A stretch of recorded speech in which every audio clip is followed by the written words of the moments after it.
है आपका free study के यूट्यूब चैनल में। छात्रों, आज हम आपको बताने वाले हैं मध्य प्रदेश भौगोलिक। और मध्य प्रदेश भौगोलिक में मुख्यतः राज्य मध्य प्रदेश से जो पड़ोसी राज्य हैं वो कौन राज्य कहां से लगते हैं, किस दिशा में, किस राज्य से मध्य प्रदेश के कितने जिले किस राज्य से लगते हैं, इसके बारे में। और छात्रों, जो निमाड़ है या मालवा है या बघेलखंड है या बुंदेलखंड है, ये कौन से जिले कहलाते हैं, आज मुख्यतः हम इसके बारे में आपको बताने वाले हैं। छात्रों, यदि आप हमारे चैनल पर पहली बार आए हैं तो प्लीज सब्सक्राइब कर लें, लाइक तो कर ही दें। छात्रों, आप मध्य प्रदेश लेवल का कोई भी एग्जाम यदि आप देने जाते हो तो यहाँ से निश्चित रूप से आपको 1 या 2 प्रश्न बनते ही हैं। यदि आप हमारे साथ वीडियो में अंत तक बने रहते हैं तो हम आपको विश्वास दिलाते हैं आप यहाँ से आने वाले सभी प्रश्नों को बड़ी आसानी से हल कर पा रहे होंगे। ठीक है छात्रों, तो देखते हैं मध्य प्रदेश के राज्य और कौन से राज्य से कितने जिले लगते हैं, कौन कौन से जिले लगते हैं, यहाँ से प्रश्न आते हैं। सबसे पहले तो आपको बता दें कि मध्य प्रदेश जो है एक भूआविष्ठित राज्य है। भूआविष्ठित राज्य का मतलब होता है छात्रों कि मध्य प्रदेश ना तो समुद्र से लगा है और ना ही मध्य प्रदेश की सीमाएं विदेश से लगती हैं किसी दूसरे देश से, इसलिए मध्य प्रदेश हो गया भूआविष्ठित राज्य। ठीक है, मध्य प्रदेश भूआविष्ठित राज्य है क्योंकि इसकी सीमाएं किसी समुद्री तट से या विदेश से नहीं लगती हैं। फिर क्षेत्रफल की दृष्टि से मध्य प्रदेश का भारत में दूसरा स्थान है, राजस्थान के बाद दूसरा स्थान आता है मध्य प्रदेश का क्षेत्रफल में। लेकिन जब छत्तीसगढ़ का विभाजन नहीं हुआ था सन 2000 में, तो इसके पहले मध्य प्रदेश अपना भारत देश में प्रथम स्थान रखता था क्षेत्रफल में। ठीक है, खैर अब हम आगे देखते हैं। मध्य प्रदेश के सबसे पहले हमें पड़ोसी राज्य याद करना है छात्रों। तो मध्य प्रदेश के जो पड़ोसी राज्य हैं इनकी संख्या है 5, मतलब 5 पड़ोसी राज्य मध्य प्रदेश से लगे हुए हैं। उनकी ट्रिक क्या है छात्रों, नक्शा बना के भी हम समझा सकते हैं, पर क्या है नक्शा में वो चीजें स्थिर रूप से मेमोराइज नहीं होती। यदि आप एक ट्रिक को याद कर लेते हो, 2-4 बार उसको लिख के देख लेते हो, उस ट्रिक का वर्णन आप करके देख लेते हो, तो निश्चित रूप से वो चीजें दिमाग में आने लगती हैं, जबकि मैप के माध्यम से वो चीजें स्थायी रूप से नहीं आ पाती। ऐसा हमारा मानना है, और फिर आपको जैसा अच्छा लगे। इसकी ट्रिक है पड़ोसी राज्यों की। महान राजा रात में 36 किलोमीटर उत्तर में है। कैसे याद करोगे? महान राजा रात में 36 किलोमीटर उत्तर में है। हो जाती है, कोई बड़ी बात नहीं। तो ये पड़ोसी राज्य होगा जो मध्य प्रदेश से लगते हैं। सबसे पहले हो गया महान से हो गया महाराष्ट्र, राजा से हो गया राजस्थान, ठीक है, रात से हो गया गुजरात, 36 से हो गया छत्तीसगढ़ और उत्तर से हो गया उत्तर प्रदेश। ठीक है छात्रों, तो ये कितने राज्य हो गए छात्रों? ये 5 राज्य हो गए जिनकी सीमाएं मध्य प्रदेश से लगती हैं। महाराष्ट्र, राजस्थान, गुजरात, छत्तीसगढ़ और उत्तर प्रदेश। ठीक है, जिसमें सबसे कम सीमा लगती है गुजरात से। अब सबसे कम सीमा मध्य प्रदेश की गुजरात से इसलिए लगती है क्योंकि गुजरात से केवल 2 राज्य लगते हैं, अलीराजपुर और झाबुआ। झाबुआ और अलीराजपुर, ठीक है, ऐसे। और यहाँ उत्तर प्रदेश से सर्वाधिक सीमा इसलिए लगती है छात्रों क्योंकि सबसे ज्यादा उत्तर प्रदेश से 14 जिले लगते हैं। कभी यदि प्रश्न आ जाए कि किस राज्य से सबसे कम जिले लगते हैं, तो छात्रों गुजरात से 2 जिले उसको स्पर्श करते हैं।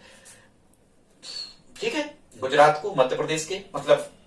और यदि सबसे ज्यादा जिले कहां लगते हैं, तो सबसे ज्यादा जिले 14 जिले कहां लगते हैं? उत्तर प्रदेश से। ठीक है, ऐसे अपन याद रख सकते हैं, 2 और 14 ऐसे आप याद कर लेना। ठीक है छात्रों, फिर यहां हमने संख्या के बारे में बताया है कि किस राज्य से मध्य प्रदेश के कितने जिले लगते हैं, किस राज्य से मध्य प्रदेश के कितने जिले लगते हैं। यहां से भी प्रश्न आते हैं। प्रश्न आता है कि उत्तर प्रदेश से कितने जिले लगते हैं, राजस्थान से कितने जिले लगते हैं, महाराष्ट्र से कितने जिले लगते हैं, तो ये आपको संख्या पता होना चाहिए। ठीक है, और हम आपको बताएंगे जो अभी 2020 जनवरी तक जो 55 जिले मध्य प्रदेश में बन चुके हैं, इनको भी हमने लगभग शामिल कर लिया है। तो जो डाटा चेंज हुए होंगे हम आपको बता देंगे। इसकी ट्रिक क्या है? संख्या वाली ट्रिक क्या है? संख्या वाली ट्रिक ये है, रात को गढ़ में राज यूपी करेगा। देखो, चूंकि यूपी की जनसंख्या सबसे ज्यादा है पूरे भारत में, लगभग पूरे भारत की लगभग 17.6% जनसंख्या उत्तर प्रदेश में निवास करती है पूरे भारत की। मतलब सबसे बड़ा राज्य जनसंख्या में उत्तर प्रदेश है भारत का। तो अब राज कौन करेगा? हम समझ सकते हैं, उत्तर प्रदेश ही करेगा। रात को गढ़ में राज यूपी करेगा। अब आपको यहाँ क्या करना है? यहाँ लिखना है, बढ़ते क्रम में लिखना है। देखो, ये हमने असेंडिंग ऑर्डर में लिखे हैं, बढ़ते क्रम, आरोही क्रम है ये। ठीक है, गुजरात से कितने जिले लगते हैं? 2, छत्तीसगढ़ से लगते हैं कितने? 7, में से बनेगा महाराष्ट्र से लगते हैं 9, राज्य से बनेगा राजस्थान से लगते हैं 11 और उत्तर प्रदेश से सबसे ज्यादा लगते हैं 14 जिले। ठीक है, अब इसकी ट्रिक ऐसे याद कर सकते हैं, शुरू में तो 2 और 7 आप जोड़ रहोगे तो ये 9 आ जाएगा। बस केवल आपको यहाँ 11 और 14 बस याद आपको रखना है। ठीक है, तो ये हो गई जिलों की संख्या, कितने जिले किस राज्य की सीमा को स्पर्श करते हैं। इसके बाद में यहाँ लिखा है राज्य और दिशाएं, मतलब मध्य प्रदेश का जो भौगोलिक जो नक्शा है या भौगोलिक जो क्षेत्र है मध्य प्रदेश का। अब यहाँ पूछते हैं कि कौन सा जो राज्य है ये सबसे उत्तरी है, कौन सा राज्य सबसे दक्षिणी है, कौन सा राज्य सबसे पूर्वी, इस प्रकार से। तो यहां से यदि आप ट्रिक याद रखते हो तो कैसे याद रख सकते हो आप, 6 गुजर गए उत्तरी राष्ट्र में, क्या कहोगे, 6 गुजर गए उत्तरी राष्ट्र में, क्या कहोगे, 6 गुजर गए उत्तरी राष्ट्र में। क्या होता है छात्रों, मध्य प्रदेश में यदि हम मध्य प्रदेश की कंडीशन बनाए तो ये होता है छत्तीसगढ़, और छत्तीसगढ़ ये सबसे, अब जब हम डायरेक्शन में बनाते हैं मैप तो ये सबसे पूर्वी, मतलब ये पूर्व दिशा है, तो हम ये क्या कह सकते हैं कि छत्तीसगढ़ जो है ये सबसे इसका पूर्वी राज्य है। सबसे उत्तरी राज्य यदि कहा जाए तो उत्तर में सबसे उत्तरी राज्य खुद उत्तर प्रदेश है। यदि कहा जाए कि सबसे पश्चिमी राज्य कौन सा है तो सबसे पश्चिमी राज्य मध्य प्रदेश का गुजरात है, और यदि कहा जाए सबसे दक्षिणी राज्य क्या है तो सबसे दक्षिणी राज्य है महाराष्ट्र। ठीक है छात्रों, और राजस्थान की कंडीशन यहां होती है, यदि राजस्थान की चर्चा की जाए तो राजस्थान जो है ये उत्तर पश्चिम में आता है या पश्चिम उत्तर में। ठीक है, ऐसी कंडीशन इसकी बनती है। तो यहां से यदि आप याद रख लेते हो कि 6 गुजर गए उत्तरी राष्ट्र में, और फिर आप यहां से पूरब, पश्चिम, उत्तर और दक्षिण, 6 से बनेगा छत्तीसगढ़, गुजर से बनेगा गुजरात, उत्तरी से बनेगा उत्तर प्रदेश, और राष्ट्र से बनेगा महाराष्ट्र। जैसे अपन दिशाओं का सीक्वेंस याद करते हैं, दिशाओं का क्रम कैसे, वैसे ही आपको याद कर लेना। कैसा, पूर्वी, पूरब, पश्चिम, उत्तर, दक्षिण, पूरब, पश्चिम, उत्तर, दक्षिण, 6 गुजर गए उत्तरी राष्ट्र में। ठीक है, इस टाइप से लिखते जाएं आप, याद हो जाएंगे। इसके बाद में जिले पूछे जाते हैं, सबसे पूर्वी जिला, पश्चिमी जिला, उत्तरी दक्षिणी जिला, इस प्रकार से। तो सबसे जो दिशाओं वाले में आपको ट्रिक बना लेना है, यहां हमने लिखा है साम, यहां हमने लिखा है साम, SAMB साम। ठीक है, SAMB साम। ठीक है, और फिर आपको लिख लेना है वही पूरब, पश्चिम, उत्तर और दक्षिण। मतलब सबसे पूर्वी जिला कौन सा है छात्रों, सिंगरौली। सबसे पूर्वी जिला कौन सा है, सिंगरौली। मध्य प्रदेश का सबसे पश्चिमी जिला कौन सा है, अलीराजपुर। फिर मध्य प्रदेश का सबसे उत्तरी जिला कौन सा है, मुरैना। और मध्य प्रदेश का सबसे दक्षिणी जिला कौन सा है, बुरहानपुर। ठीक है, ऐसे आप इनको याद रख सकते हो। ठीक, अब हम यहां आपको बताने वाले हैं कि जो 5 राज्य मध्य प्रदेश से लगते हैं, कौन कौन से जिले किस राज्य की सीमा को स्पर्श करते हैं। अब अपन इसको देख लेते हैं। ठीक है छात्रों, तो सबसे पहले हम गुजरात, और गुजरात से कितने जिले लगते हैं, 2 जिले लगते हैं। तो गुजरात की ट्रिक क्या है, गुजरात की ट्रिक ऐसी है, आप याद रख सकते हो, 2-3 बार कहोगे याद हो जाएगा। अली की बुआ गुजरात से है, क्या कहोगे, अली की बुआ गुजरात से है। ठीक है, तो यहां से गुजरात से लगने वाले राज्य हो जाएंगे गुजरात से अलीराजपुर और झाबुआ, अलीराजपुर और झाबुआ। अली की बुआ गुजरात से है। ठीक है, तो अली की बुआ गुजरात से माने अलीराजपुर और झाबुआ 2 जिले लगते हैं, किससे, गुजरात से। ठीक है, इसके बाद हम आ जाते हैं छत्तीसगढ़ से। ठीक है छात्रों, छत्तीसगढ़ में याद रखना 6 तो यहां लिखे ही है, 6 तो यहां लिखे, हमें एक और जोड़ना है, तो कितने हुआ, 7 जिलों की सीमाएं कहां से लगती है, मध्य प्रदेश के 7 जिले लगते हैं छत्तीसगढ़ से। और प्रश्न बिल्कुल यहां से आते ही है। अब प्रश्न कैसा आता है, निम्न में से कौन सा जिला छत्तीसगढ़ से नहीं लगता, ऐसा 3 दे देते हैं, वो जो जिले छत्तीसगढ़ से या किसी राज्य विशेष से लगे होंगे, और 1 देंगे वो नहीं लगा होगा, वही आपको पकड़ना होता है। ठीक है, तो यदि आप इतनी ट्रिक को याद रख लेते हो तो हमें लगता है आप आसानी से यहां से जो भी प्रश्न आ रहे होंगे वो आप कर पा रहे होंगे। ठीक है छात्रों, तो छत्तीसगढ़ में ट्रिक कैसी याद रखना है तुम्हें, ट्रिक याद रखना है, अनूप सिंह सीधे डोलते हुए डोरी लेने बाला की मंडी छत्तीसगढ़ पहुंचे। अब वो जो डोरी है वो और कहीं मिल रही होगी, मतलब महंगी, यहाँ 36 रुपए में बंडल मिल रहा डोरी का बंडल यहाँ 36 रुपए में मिल रहा, तो उन्होंने सोचा भाई ये तो सबसे सस्ता है, छत्तीसगढ़ से ले लो। इस पड़ोसी जिलों के थे इस टाइप से। तो क्या कहोगे आप, अनूप सिंह सीधे डोलते हुए डोरी लेने बाला की मंडी छत्तीसगढ़ गए, बस खत्म। अब यहां से ये 7 जिले आ जाने वाले हैं छात्रों, जिनकी सीमा छत्तीसगढ़ से लगती है, ये मध्य प्रदेश के जिले हैं। अनूप से बनेगा 1 नंबर पे अनूपपुर, सिंह से सिंगरौली, सीधे से सीधी, डोलते से शहडोल, ठीक है, डोरी से डिंडोरी, और बाला से बालाघाट, और मंडी से मंडला। डिंडोरी नहीं कहना, यहाँ क्या कहना, मंडला। हो गए 1 2 3 4 5 6 और 7, ये 7 जिले कहां से लगते हैं, छत्तीसगढ़ से। ठीक है, हो जाएगी ट्रिक याद, अनूप सिंह सीधे डोलते हुए डोरी लेने बाला की मंडी है कहीं छत्तीसगढ़ में, वहां डोरी मिलती है, ऐसे करके आप जोड़ सकते हो। ठीक है, इसके बाद छात्रों हम आ जाते हैं महाराष्ट्र से लगे जिले। तो महाराष्ट्र से 9 जिले लगे हैं, महाराष्ट्र से कितने जिले लगते हैं? 9 जिले लगते हैं। ठीक है, ध्यान रखना, ये महाराष्ट्र से 9 जिले लगते हैं। अब इसकी ट्रिक क्या है? इसकी ट्रिक हमने यहां लिखी है, बड़ीवाला के अली के, भाई बड़ीवाला का कोई लड़का है अली, बड़ीवाला के अली के बुखार की बड़ी तूल बनी। क्या कहोगे? ये लिखा हमने, देखो, बड़ीवाला के अली के बुखार की बड़ी तूल बनी। सेंटेंस है, आसान है, बड़ीवाला के, ठीक है, अली के बुखार की बड़ी तूल बनी, आसानी से याद रख सकते हो। तो यहां से 9 जिले आने वाले हैं जिनकी सीमाएं महाराष्ट्र से लगती हैं। ठीक है, बड़ी से बड़वानी, बाला से बालाघाट, अली से अलीराजपुर। ठीक है, यहाँ बुखार से यहाँ 3 बनेंगे, बुखार से बुरहानपुर, खा से खरगोन और खंडवा। अधिकांशतः छात्रों खरगोन और खंडवा जो है वो, यदि खरगोन आता है तो खंडवा आ ही जाता है। ठीक है, चाहे वो कर्क रेखा निकलने वाला हो, चाहे वो नर्मदा जी वहां से निकलने वाली हो। ठीक है, फिर यहां से बड़ी से बनेगा छिंदवाड़ा, तूल से बैतूल और बनी से सिवनी। समझ पा रहे?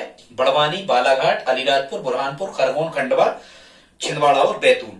1 2 3 4 5 6 7 8 और 9, ये 9 जिलों की सीमा कहां से लगती है? महाराष्ट्र से लगती है, मतलब ये दक्षिणी जिले हो गए। ठीक है, अब हम चलते हैं राजस्थान से लगे जिले। और राजस्थान से छात्रों पहले लगते थे कितने जिले?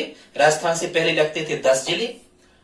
राजस्थान से जब तक ये गुना से अलग होके चाचौड़ा जिला नहीं बना था, ध्यान से सुनना छात्रों, जब तक गुना से अलग होके चाचौड़ा जिला नहीं बना था तब तक राजस्थान से लगते थे 10 जिले। अपन कहते कितने गुना चौड़ा है ये प्लाट, मकान, कुछ भी। गुना से अलग होके क्या बना छात्रों? चाचौड़ा बना। गुना से अलग होके चाचौड़ा बना, और गुना से अलग होके यदि चाचौड़ा बना है, चाचौड़ा की सीमाएं जो है ये राजस्थान से लगती हैं। तो पहले 10 जिले लगते थे, अब वर्तमान में राजस्थान से कितने जिले लगते हैं? मध्य प्रदेश के 11 जिले लगते हैं। ठीक है, इसकी ट्रिक क्या है? इसकी ट्रिक यहां हमने लिखी है। ठीक है, झांसी की रानी ने चाचा के मुंशी को आगरा में मारा। कुछ भी, क्या लिखोगे आप? झांसी की रानी ने चाचा के मुंशी को आगरा में मारा। यहां से 11 जिले आ जाने वाले हैं। ठीक है, यहां बनेगा झा से झाबुआ, सी से शिवपुरी, रानी के रा से राजगढ़, नी से नीमच, चाचा से चाचौड़ा, मुंशी के मुंह से मुरैना, सी से श्योपुर, आगरा से आगरा मालवा, गा से गुना, आगरा के रा से रतलाम। ठीक है, और मारा के मां से मंदसौर। ठीक है छात्रों, तो ये कितने हो रहे हैं? ये आपके 11 जिले हो रहे हैं जिनकी सीमाएं कहां से लगती हैं? जिनकी सीमाएं लगती हैं आपकी राजस्थान से। इसके बाद हम आ जाते हैं छात्रों, सबसे ज्यादा जो जिलों की संख्या है ये उत्तर प्रदेश से लगती है, और उत्तर प्रदेश से 14 जिले मध्य प्रदेश के लगते हैं। ठीक है, 14 जिले उत्तर प्रदेश से लगते हैं। कहां के? मध्य प्रदेश के। ठीक है, इसको अपन देख लेते हैं। इसकी ट्रिक यहां लिखी है, क्योंकि देखना कि टीकमगढ़ से निवाड़ी अलग हुआ है। टीकमगढ़ से निवाड़ी अलग होकर नया जिला बना है, 52वां जिला है निवाड़ी टीकमगढ़ से अलग होके बना है, इसलिए हमें ध्यान रखना है कि निवाड़ी भी इसमें आना चाहिए टीकमगढ़ के साथ में। ठीक है, इसकी ट्रिक क्या है उत्तर प्रदेश से लगे जिलों की? यहां लिखा है, सागर के छतर सिंह ने मुरैना के सेव के दांत को सीधा तना टीका रीवा के अशोक से भी लगवाया। इतना तो कहना ही पड़ेगा आपको, याद करना पड़ेगा। समझ पा रहे? सागर के छतर सिंह ने मुरैना के सेव के दांत को सीधा तना टीका, ठीक है, और कहां के अशोक से लगवाया? रीवा के अशोक से भी लगवाया। इतना सेंटेंस आप याद करते हो छात्रों तो 14 जिले आ जाने वाले हैं जिनकी सीमाएं उत्तर प्रदेश से लगती हैं। ठीक है, एक सागर हो गया, सागर के छतर, 2 छतरपुर हो गया, 3 सिंगरौली हो गया, मुरैना 4 मुरैना हो गया, सेव से शिवपुरी हो गया, दांत से दतिया हो गया, सीधा से सीधी हो गई, तना से यहां ध्यान रखना है, तना के ना लास्ट में लिखा है तो इससे पन्ना भी आ जाएगा, और यहां तना लिखा है तो इससे सतना भी आ जाएगा। ठीक है, तो 7 8 9 टीका। अब चूंकि टीका लिखा है तो यहां हमने बताया था 9, टीकमगढ़ आ जाएगा टीका से तो 10, और निवाड़ी आ जाएगा यहां तो कितने हो गए? 11 हो गए। फिर रीवा 12, अशोकनगर 13, और भी से बनेगा यहां भिंड 14। मतलब छात्रों उत्तर प्रदेश से मध्य प्रदेश के कितने जिले लगते हैं? 14 जिले लगते हैं। ठीक है, ट्रिक याद हो गई। सागर के छतर सिंह ने मुरैना के सेव के दांत को सीधा तना टीका रीवा के अशोक से भी लगवाया। 3-4 बार कहोगे, मेमोराइज हो जाने वाली है। ठीक है, ये हमारी खुद की बनाई हुई ट्रिक है छात्रों। ठीक है, ये यहां वहां से उठाई हुई नहीं है। इसके बाद में सभी हमारी बनाई हुई है। इसके बाद में यहाँ क्या लिखा, अब आपको कभी कभी प्रश्न आता है निम्न में से कौन सा जिला मालवा के अंतर्गत नहीं आता, निम्न में से कौन सा जिला बुंदेलखंड से है, निम्न में से कौन सा जिला निमाड़ के अंतर्गत नहीं आता। मतलब अब हमें भौगोलिक स्थिति में यह समझना होगा कि निमाड़ क्षेत्र क्या कहलाता है, बुंदेलखंड कौन सा है, बघेलखंड कौन सा है, ठीक है, और मालवा क्या कहलाता है, इस टाइप से। तो सबसे पहले हम देख लेते हैं मालवा के जिले, छात्रों ऐसे जिले जो मालवा कहलाते हैं मिला करके, ठीक है। तो यहां हमें ट्रिक रखना है मालवा की, इधर जैन देव माल में रत हैं, या तो ऐसे कह दो इधर जैन देव माल में रत हैं, या आप कह दो इधर देव जैन साहब माल में रत हो, इधर देव जैन साहब माल रत हो, इस टाइप से। तो ये माल से क्या बनेगा यहाँ छात्रों, यहाँ माल से क्या बन जाएगा, मालवा बन जाएगा।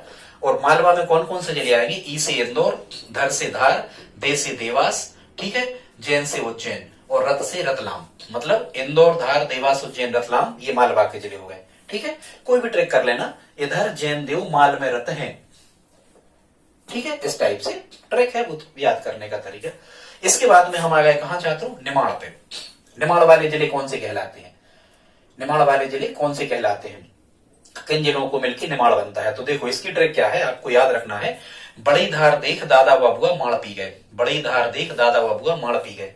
भाई माड़ रखा था उनके पास में तो वही पी गए बड़ी धार, क्योंकि अब धार आ रही, बह जाएंगे, कहीं खाने पीने मिलना नहीं है। तो बड़ी धार देख, ठीक है, बड़ी धार देख अली एक, बड़ी धार देख दादा बबुआ माड़ पी गए, बड़ी धार देख दादा बबुआ माड़ पी गए, ठीक है, किसी के दादा और बुआ दो लोग माड़ पी गए, बड़ी धार देख। तो यहाँ माड़ से क्या बनेगा, माड़ से बन जाएगा हमारा निमाड़, बड़ी से क्या बना, बड़वानी, धार यहाँ लिखा है, ठीक है, दे से देवास, और खा जहां आता है हमारी ट्रिक में वहां खरगोन खंडवा एक साथ लगे, खा से खरगोन खंडवा, दादा से हरदा और बुआ से झाबुआ, ठीक है छात्रों। तो ये बड़वानी, धार, देवास, खरगोन, खंडवा, हरदा और झाबुआ, इन जिलों को मिला करके ये क्षेत्र क्या कहलाता है, मध्य प्रदेश में निमाड़ कहलाता है, ठीक है। वैसे नक्शे से नहीं होगा, हमें विश्वास है, हमने भी करे हैं, इससे ही आप कभी नहीं भूलोगे। यदि आप इस ट्रिक को एक बार पेन कापी उठा करके यदि आप एक बार लिख लेते हो तो हमें लगता है आप कभी भी भूलने वाले नहीं हो, आसानी से आपको याद हो जाएगी। इसके बाद में आ जाओ छात्रों बघेलखंड। बघेलखंड में तुम्हें क्या याद रखना है, वहां देखो वैसी सफेद से रीवा सतना साइड पाए जाते हैं, आपको याद रखना है बघेल से याद रखना है बाघ, ठीक है। और ट्रिक कैसी है यहाँ की, बघेलखंड की, रीवा सतना से सीधा बाघ, ठीक है, रीवा सतना से सीधा बाघ अनूपपुर शहर में घुसा, ठीक है, रीवा सतना से सीधा बाघ कहां घुस गया, अनूपपुर शहर में। तो यहां जहां भी लिखा है रीवा सतना से सीधा बाघ, बाघ से बनेगा यहां बना लेना बघेलखंड, ये बघेलखंड होगा। रीवा सतना से सीधा बाघ अनूपपुर शहर में घुसा, ठीक है, रीवा से चलाना है सफेद बाघ। तो बघेलखंड क्या कहलाएगा, रीवा, सतना, सीधी और अनूपपुर और शहर से शहडोल, लगभग 5 हो गए ये, ठीक है, रीवा, सतना, सीधी, अनूपपुर, शहडोल, ठीक है, कितने हो गए, 5 हो गए लगभग। ये 5 जिले कहां से लगते हैं, मतलब क्या कहलाता है, 5 जिलों को मिलाकर के ये बघेलखंड क्षेत्र कहलाता है मध्य प्रदेश का, ठीक। इसके बाद हम चलते हैं छात्रों बुंदेलखंड। बुंदेलखंड क्या कहलाता है, तो सागर के आसपास का जो क्षेत्र है, सागर के आसपास का, हालांकि मध्य प्रदेश का स्विट्जरलैंड कहलाता है छात्रों, सागर सबसे मध्य में सागर ही पड़ता है मध्य प्रदेश में। तो क्या कह रहे हैं, बुंदेलखंड क्या कहलाता है, तो इसकी ट्रिक हमें याद रखना है, पन्ना पे दांत सा टीका, छतर का दिल मोह लेगा। कैसी ट्रिक है, पन्ना पे किसी ने पन्ना पे टीका बनाया है, टीका उछारा है पन्ना पे, तो पन्ना पे दांत सा टीका, छतर का दिल मोह लेगा। यहां दिल शब्द से क्या बनेगा, बुंदेल, दिल से बुंदेलखंड, ऐसे आपको याद रख लेना, ठीक है। अब बुंदेलखंड में कौन कौन से जिले आते हैं, पन्ना आता है, दांत से दतिया बनता है, सा से सागर, टीका से टीकमगढ़ और यहाँ छतरपुर, ठीक है छात्रों, कितने हो गए, 5 लगभग। हालांकि बाकी क्षेत्र बुंदेलखंड कहलाता है, उत्तर प्रदेश से लगता है, झांसी के आजू बाजू के जो जिले होते हैं खासकर वो बुंदेलखंड कहलाता है। यहाँ विदिशा भी इसमें शामिल है, विदिशा भी इसमें शामिल है, विदिशा के अलावा टीकमगढ़ से अलग हुआ है, निवाड़ी का कुछ हिस्सा इसमें शामिल है बुंदेलखंड में, पर मुख्य जिले यही है छात्रों बुंदेलखंड के। कौन कौन से हैं, पन्ना, दतिया, टीकमगढ़, छतरपुर और मोह से दमोह, ठीक, लगभग 6 जिले हो रहे होंगे, ठीक है। पन्ना पे दांत सा टीका, छतर का दिल मोह लेगा, पन्ना, दतिया, सागर, टीकमगढ़, छतरपुर और मोह से दमोह, ठीक है। अब मध्य प्रदेश में वर्तमान में आपको पता है 10 संभाग है। यदि कभी आपसे पूछा जाए कि कौन सा संभाग प्रस्तावित है छात्रों, तो 11वां संभाग मध्य प्रदेश का प्रस्तावित है, छिंदवाड़ा। ठीक है, छिंदवाड़ा मध्य प्रदेश का 11वां संभाग प्रस्तावित है, अभी बना नहीं है। ठीक है, याद रख सकते हो आप, चूंकि ये बड़ा है इसलिए याद रखना कि ये संभाग बनने के लायक है। अब यहां हमने आपको बताने का प्रयास किया है क्षेत्रफल और जनसंख्या में सबसे बड़े छोटे संभाग और जिले। ठीक है, अगला वीडियो आएगा उसमें हम तहसीलों तक आपको ले जाएंगे। इसके बाद का हमारा जो वीडियो रहेगा हम उसमें ये बताएंगे कि जितने भी जो 10 संभाग हैं कौन सा जिला किस संभाग के अंतर्गत आता है। छात्रों देखना आप उसको, बड़ी लॉजिकल बड़ी अच्छी ट्रिक होगी, आसानी से आप याद कर पा रहे होंगे। तो देखते हैं हम, यहां हमने लिखा है बड़ा और यहां लिखा है छोटा। अब यदि कहा जाए क्षेत्रफल में सबसे बड़ा संभाग, तो क्षेत्रफल में सबसे बड़ा संभाग है जबलपुर। भाई बलशाली है तो ये क्षेत्रफल में सबसे बड़ा संभाग है जबलपुर, और क्षेत्रफल में सबसे छोटा संभाग है शहडोल। क्या है? क्षेत्रफल में सबसे छोटा संभाग है शहडोल। इसी प्रकार से जनसंख्या की यदि चर्चा हो जाए तो जनसंख्या में सबसे बड़ा जिला है इंदौर। इंदौर जिला भी है। देखो, जनसंख्या की दृष्टि से इंदौर सबसे बड़ा संभाग है, इंदौर सबसे बड़ा जिला है जनसंख्या में, और इंदौर सबसे बड़ी तहसील है जनसंख्या में। तीनों चीजें जनसंख्या में इंदौर है, ध्यान रखना। ठीक है, तो जनसंख्या में सबसे बड़ा संभाग इंदौर, लेकिन जनसंख्या में सबसे छोटा संभाग शहडोल। शहडोल जो है छात्रों, शहडोल जनसंख्या और क्षेत्रफल दोनों में मध्य प्रदेश का सबसे छोटा संभाग है। कौन सा? शहडोल। ठीक है, वैसे याद रखना यहाँ के लोग डोलते रहते हैं, वैसे कोई तरक्की नहीं करते, इसलिए सबसे छोटा ऐसे करके जोड़ लेना। अब हम आ जाते हैं जिलों पे। तो क्षेत्रफल में सबसे बड़ा जिला है छात्रों छिंदवाड़ा। यहाँ बाड़ा शब्द लिखा ही है, छिंदवाड़ा। क्षेत्रफल में सबसे बड़ा जिला कौन सा है? छिंदवाड़ा। और क्षेत्रफल में सबसे छोटा जिला है निवाड़ी। बाड़ा सबसे बड़ा, वाड़ी सबसे छोटा। ठीक है, और जनसंख्या में सबसे बड़ा जिला है इंदौर, और निवाड़ी यहाँ दोनों में है, जनसंख्या की दृष्टि से भी और क्षेत्रफल की दृष्टि से भी। निवाड़ी जो है ये मध्य प्रदेश का सबसे छोटा जिला है। छात्रों यदि 2011 की जनगणना के आधार पर पूछा जाता है तो ये जिलों का सिस्टम थोड़ा सा बदल जाता है। यदि 2011 की जनगणना के आधार कभी ऐसा लिखा जाए कि 2011 की जो सेंसस है, 2011 की जनगणना के अनुसार सबसे कम जनसंख्या वाला जिला है, तो वो फिर हरदा हो जाता है। ठीक है, और यदि क्षेत्रफल में सबसे छोटा पूछा जाए 2011 के अकॉर्डिंग, तो फिर वो दतिया हो जाता है क्षेत्रफल में सबसे छोटा जिला। ठीक है छात्रों, आज इतना ही। इसके बाद मिलते हैं आपसे अगली वीडियो में। यदि आपने चैनल को सब्सक्राइब नहीं किया है तो सब्सक्राइब तो कर ही लें, लाइक कर दें, शेयर करें या ना करें। धन्यवाद।